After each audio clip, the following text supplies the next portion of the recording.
কালকে আমি একটা ভিডিও পোস্ট করেছিলাম, তো একটা আমি সাইবার ক্রাইম ডিপার্টমেন্টের কেউ আমার ফলোয়ার্সে আছো কিনা, তো সেটা নিয়ে কিছু হেল্প চেয়েছিলাম। তো বিষয়টা অনেকে জানতে চেয়েছে যে কি ঘটনাটা হয়েছে। ঘটনাটা আমি তোমাদের বলে রাখি যাতে তোমরাও অ্যালার্ট থাকো বা এরম জিনিস হলে স্টেপ নাও।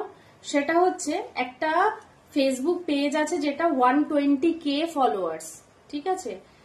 তো এত বড় একটা পেজে সেখানে এরকমই করে বিভিন্ন মেয়েদের ভিডিও, ধরো কোনো ভিডিও সে তার প্রোফাইলে পোস্ট করেছে, সেই ভিডিওটা নেবে, নিয়ে তার সাথে একটা অশ্লীল একটা ভয়েস ওভার অ্যাড করবে, খুব বাজে নোংরা একটা ভয়েস ওভার অ্যাড করে ওটার ওপরে একটা নাম্বার লাগায়, ওদের ফোন নাম্বার দেয়, দিয়ে বলে কল করুন, আমাকে কল করুন, ঠিক আছে?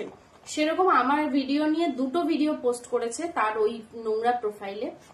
তো সেটা আমাকে একজন সত্যি মানে ওয়েল উইশার বলতে হবে, আমার এই একজন ফলোয়ার্স আছেন, তো উনি আমাকে ইনবক্সে মেসেজ করে লিঙ্কটা পাঠিয়েছেন। তো বললেন যে এরকম হয়েছে, আপনি স্টেপ নিচ্ছেন না কেন? তো আমি তখন দেখি কালকে জিনিসটা, দেখার পরেই আমি এটা ভাবি যে না, এদের ছেড়ে দেওয়া যাবে না। কারণ আমার একটা ভিডিও নিয়ে আজকে ভয়েস ওভার করে দিয়েছে, আরো অনেক মহিলার ভিডিও নিয়ে আরো বাজে বাজে কথা বলেছে, ঠিক আছে? আর এই জিনিসটা করছে হচ্ছে দিল্লিতে বসে।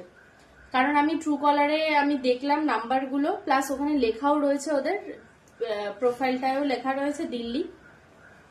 তো আমি এখন যাচ্ছি, এই যে আমি সব লেটার একটা প্রিন্ট করে নিয়েছি, কি বৃত্তান্ত কি সব লিঙ্ক টিঙ্ক দিয়ে।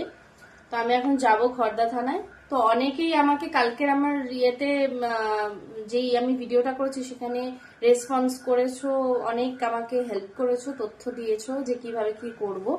তো তার জন্য সবাইকে অনেক অনেক থ্যাংক ইউ।